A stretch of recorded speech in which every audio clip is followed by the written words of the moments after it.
અને મારા દાદાજીના ગામડામાં તો મારું એક જ અહીંયા વિચાર છે, તમે બધા મને અને રાધિકાને અને મારા આખા કુટુંબને આશીર્વાદ આપો. હું અહીંયા બધાને આશીર્વાદ લેવા માટે આવ્યો છે. અહીંયા તમે બધા જમીને ખૂબ અમને આશીર્વાદ આપીને જજો. અને ચોરવાડ તો મારા દાદા અને મારા દાદીના જન્મભૂમિ છે. જે પણ અહીંયા રિલાયન્સમાં થયું છે ચોરવાડ કારણ થયું છે.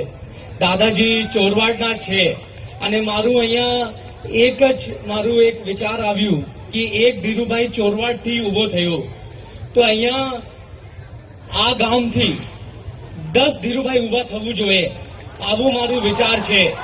અને આ ગામડાથી થઈ શકે અને એ જ મારું વિચાર છે કે અહીંયાના જે બાળકો છે એ ધીરુભાઈથી પ્રેરણા લે અને આગે વધે. અને અહીંયા આગલા 10 વર્ષમાં અહીંયા 10 ધીરુભાઈ ઊભા થવું જોઈએ. અને આ ગામડામાં આ શક્તિ છે, આ મને લાગે છે. ચોરવાડી માતા બધાના ભલા કરે અને બધાને જય શ્રી કૃષ્ણ. હમણાં તમે બધા ભોજન માટે જાઓ અને બધા એકવાર મને અને રાધિકાને બધાને આશીર્વાદ આપીને જાઓ. જય શ્રી કૃષ્ણ.